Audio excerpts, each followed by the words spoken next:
Boys, we need to talk. If you've ever felt like you just don't know what to wear, like you're either too old, too extra, too young, not stylish enough, I have really good news for you. The problem is not you. The problem is the outdated fashion rules that you've been told to follow. That's why today I'm sitting down with expert men's stylist Rinske with a curated outfit to bust these 5 myths that are holding you back from feeling stylish and confident. And here's the thing, after this video, if this really resonates with you, what I want you to do is subscribe for more content. I put out content every single week to help you build your confidence, feel good about who you are in your own skin, and live your best shame-free gay life. So today, I'm going to bring some myths about fashion, and she is going to bring some shifts in order to demystify this daunting process. And by the end, you're going to have a game plan for looking and feeling your best without wasting money on clothes that don't serve you. Let's get started. Well, hello, Rinska. How are you, my friend? I'm really good, Eric. Thanks for having me. How are you? I'm so good. It's so good to see you. It was a breath of fresh air when you reached out to me and you asked if we could collaborate. And I thought about it. And, between the podcast and these YouTube videos, I've been making a lot of content helping gay men build confidence, build community, make friends, feel good about who they are. And never once have I done a single video on our outward appearance. And Yeah, it made me think, wow, like truly. Yes, there's so much internal work we can do to feel good about who we are, and that's all very important. But if we don't feel good about what we're presenting to the world, how far is that going to get us? So I'm so glad we're doing this to bust some of these myths that so many of us have about fashion and really demystify this process. But before we get started, I'm curious, I just want to hear from you. How did you get involved in men's fashion? so I will keep it short. But when I was young, I always wanted to work in fashion. But the thing is, I felt really intimidated, to be honest. I felt like there was just this world of like what you would see in the Devil Wears Prada, for example. Really intimidating. You have to wear designer pieces. And I had none of that. And I wasn't planning on getting some of that. So I thought, you know what? I want to work in fashion, but I will do that as a graphic designer for a magazine. And finally, things took a different turn. I started at a startup in Amsterdam focusing on men's fashion, actually, personal styling. And I thought to myself, how can I feel so intimidated by something that isn't intimidating at all? My Hmm. colleagues are very down to earth, very nice. And the men I worked with, I just felt like they must feel this intimidating energy like 10 times as much as I do. So, I mean, that and also getting to know how men work.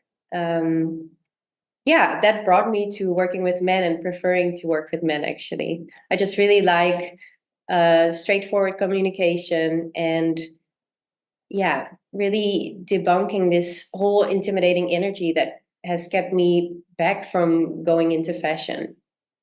Well, we're so glad that you did because we need your help. So I've been doing some thinking on, why this is so difficult. And I think for men, myself included, it just feels daunting. Especially lately, this I'm seeing what some people are wearing. I'm like, God, I'm starting to feel old. I would never wear that. What do I wear? And not just like, what do I wear? But then we make it more complicated by like, what do I wear? When I walk my dog in the morning versus like, what do I wear for lunch with friends? What do I wear when I go out? So to demystify this process, I was hoping I could kind of bring some thoughts to you, and you tell me if these are true or false to help us make this a Yeah, little easier. How does that sound? shoot, I'm ready. Okay, so tell me if this is true or false. You should dress your age. Definitely not. And I really think that this is a perfect example of something that can make getting into men's style as someone who has no idea so, yeah, intimidating again. Because the thing is, age really says nothing about who you are. And I think the right style and the right clothing that you feel good in say everything about you, about your life, what you value, your priorities, maybe a little bit of your job, of course, but also what you do in your free time. Like, do you have a dog, you know? Mhm. And what I've seen in my work is that sometimes men in their 60s can be interested in the same colors or style as guys in their 30s. Like it's not, Mm-hmm. oh, you're born in the 60s, so you have to wear this, or in the 80s and you have to wear that. So I think the most important thing here is really focusing on what your life demands from your style and wardrobe rather than what your birth year is, because it's just a number, literally. Mm-hmm. You hear that, guys? And I think that this is really good for us, particularly gay men, because time feels so finite the older we get, and there's so much regret with clothing and with coming out. Sometimes we have to tap into our inner joy, our inner child, to fully enjoy life and get the most out of life, especially to make up for lost time. So why not do that with fashion? Exactly. It's an I love that. amazing, yeah. Love it. Okay, you ready for number two? I am. All right, what about this? Effortless style comes naturally. You either have it or you don't. Is that true? No, it's Thank not. God. Absolutely not. Tell me more. Yeah, no. You know, maybe you recognize like scrolling on Instagram or Pinterest or whatever social media you're on Pause. and I've just never been on social media. I've never scrolled. I've never doom scrolled. I'm not an you're addict to social amazing. media. I've never been on social media ever again. I don't know what you're talking about. All right. There must be some But maybe guys. there's one person that has. So continue. We get blinded by how perfect and amazing things look and how well dressed people look on the internet and maybe even people in the street. And it always looks so effortless, like, oh, this guy must have just threw something on, without even thinking too much about it. But what we overlook and what is a very valuable tip or thing to know is that all the effortlessness is actually all the effort that they did up front to get to this point. So Mm. all these well-dressed people know what fits them best, what colors work best for them, in what materials they feel really, really comfortable. Yeah, what you wear to what occasion. And these are all things that take some effort up front. So later on, they can feel effortless. But it's not like you're born with it or you're not. So what you're telling me is we can grow, and we just have to maybe put a little work up front, and maybe that's where you come in. Exactly. Beautiful. Okay, number three. We hear this all the time about a capsule wardrobe. I just got an email from you actually about a capsule wardrobe. Tell me about this. Is this a good idea? Should we avoid it? And also, for anyone that doesn't know, maybe what is a capsule wardrobe? To briefly explain what a capsule wardrobe is, it's like this set of clothes that work interchangeably with each other. And examples you would see online are often very boring, very basic, like gray, navy blue, and white, three pairs of pants in the same fit, but just different colors. And this always seems like a very easy approach because you want to take out all the guesswork out of what to wear and what works together. But this capsule wardrobe is such a generic approach. Like any guy can copy paste this basically, but there is no personality. And I think where this basic capsule wardrobe really misses a mark is if everything looks basic, all your outfits are going to feel stale and it will never feel like you. So basics are great, but they are not basics that the public thinks are basic. You should really go, like I said, see what your life demands from your wardrobe. Maybe a basic is super colorful for you because you just are very much into a lot of colors. Do you know what I mean? A capsule wardrobe is great, but focus on making it your capsule rather than the capsule of your 10 next door neighbors. So Does instead that of make looking sense? online and thinking that's what I should wear, maybe we can look online for inspiration, but instead of thinking we need to do what other people are doing, maybe ask, how does this make me feel? How would I feel in what they're wearing versus that's what I have to wear?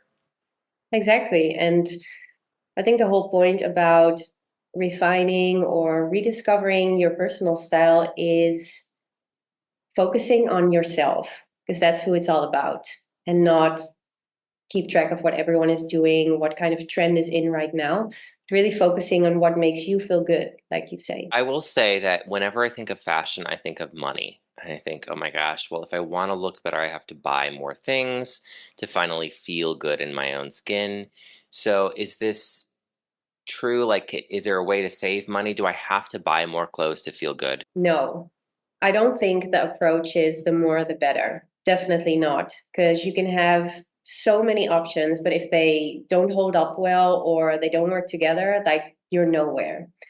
I do think that sometimes a higher quality piece can be a little bit more pricey than your regular average H&M t-shirt. Sure. But when you curate them with a lot of intention, you will get so much wear out of these pieces, and having less items but better quality really gets your creativity going. Like, how can I make this work more? Maybe the key here is not buying more clothing, but making it more interesting with a nice accessory, for example. So I would definitely never advise to buy as much as possible just to have enough options, but really invest your money in pieces that will stay with you for the long run and that you can make a lot of combinations with. Number five, I need to play it safe so I don't come off as too much. We hear this all the time. In the work that I do, I feel like I'm not enough. I feel like I'm too much. I have to dim my light so others can shine more. Thoughts on this? It's as much as a recurring theme for you as it is for me. I see this a lot with my clients, and it really makes me kind of sad to see them blend in and have like this amazing, bubbly person in front of me, very creative, ambitious, and see their wardrobe and it's like all dull gray stuff, just so, like you say, others can feel comfortable around them. I don't think you should ever dress down to make others feel comfortable. Um, and when you dress like yourself, it's not like you will be doing too much. It's more like everything falls in place and people will just see you even more as you. It's like a puzzle piece, like the final missing puzzle piece to the puzzle coming together. And yeah, this goes for everything, not just your clothing, but never shrink yourself just to make others feel comfortable. That's, yeah, In all areas of our lives. exactly. Not just clothing. Isn't it funny how I'm just thinking about how much overlap there is between what you do and what I do, whether it's Yeah, internal or external, and how the internal affects the external and vice versa. So this is exactly. delightful. Last question for you. If someone wants to work with you, what do you do on top of this valuable information? How do you help people? And how can people reach out to you if they want to work with you? I work with men virtually. So I offer a coaching program that takes about 8 weeks. We work together on um, purging your wardrobe first, seeing what works, setting clear style goals. I help you with defining your best colors, the fits that work best for you. And based on that, I will go and curate a whole new wardrobe for you that you can shop at retailers close to you. And I will create beautiful outfits with these items. So you will never have to think again about what do I wear when. I offer ongoing support. So we will constantly be in touch if you have questions. And my true goal is that you learn as well. So it's not like, okay, here is everything and good luck. I really want you to understand why things work so you can take the wheel afterward and we're not tied together forever. I mean, I would love that, but I I want feel you the to. same way. I'm like, I want to keep my clients forever because I especially like the more I know them, the more I love them. I'm like, but I need to Yeah, like get you need to get out of the nest and go. exactly. Yeah, Eventually. Yeah. And I'll make exactly. sure to drop all of Rinska's information in the show notes so you can check out her website and you can contact her. Just check out the show notes. Rinska, this was delightful. Thank you so much for reaching out to me. I'm so glad that we had this collaboration. Me And too. y'all, like I said, reach out to her because you are worthy. You're worthy of feeling good in your own skin. And your body is a temple and it's an investment. So dress it the way that it makes you feel good in the world. Exactly. Thank you, Eric, for having Thank me. you. Peace out, y'all. See you guys next time.